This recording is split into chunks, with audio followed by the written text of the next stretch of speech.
ছাত্ৰ-ছাত্ৰীসকল তোমালোকৰ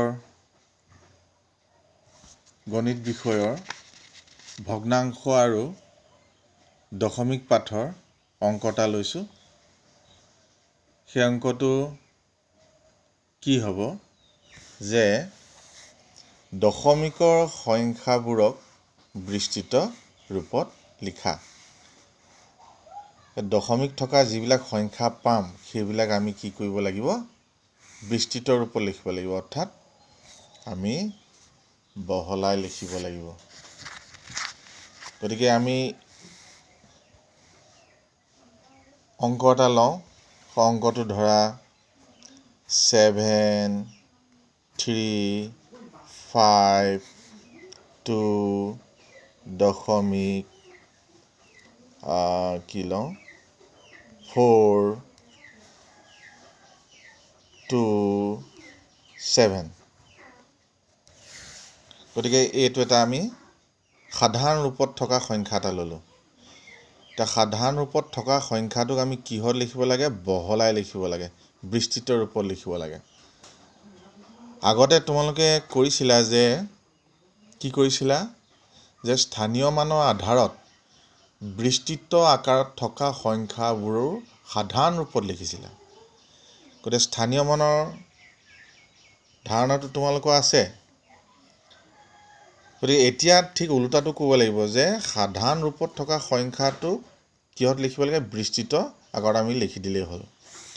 গতিকে স্থানীয় মানৰ আধাৰত আমি চাম যে এই সংখ্যাটো প্ৰত্যেকৰে স্থানীয় মান কি কি। 2টো কি স্থানত আছে, একক স্থানত আছে, এই 2টো দশমিকৰ বাওঁফালে।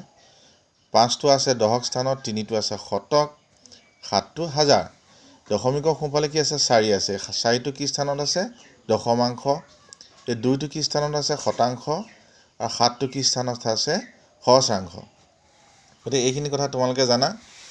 গতিকে এতিয়া আমি সমাধান কৰি দিম। গতিকে এতিয়া আমি 7টো কি স্থানত আছে, এই 7টো হাজাৰ স্থানত আছে। গতিকে 7ৰ লগত কি পূৰণ কৰি দিম, আমি 7ৰ লগত 1000 এটা পূৰণ কৰি দিম।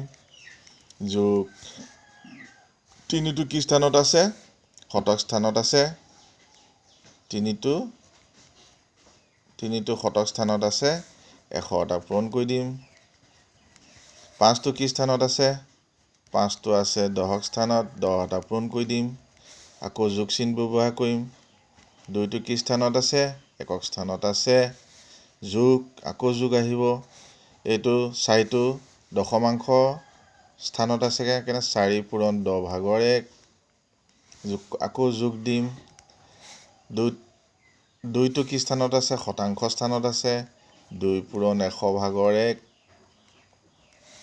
7টো কি স্থানত আছে, সহস্ৰাংশ স্থানত আছে, সেইকাৰণে 7 পূৰণ 1000 ভাগৰ 1। গতিকে এনেদৰে আমি সাধাৰণ ৰূপত থকা সংখ্যাবোৰ যিকোনো সংখ্যা পালে আমি বিস্তৃত আকাৰত এনেকৈ ধৰণে আমি লিখি দিম। খালি তোমালোকৰ স্থানীয় মানৰ যিখন তালিকা আছে সেই তালিকাখন ভালদৰে আকৌ এবাৰ মন কৰিবা। এনেধৰণে যিমান আমি দশমিকৰ সংখ্যা পাম আমি বিস্তৃত ৰূপত সহজে আমি লিখি দিব পাৰিম।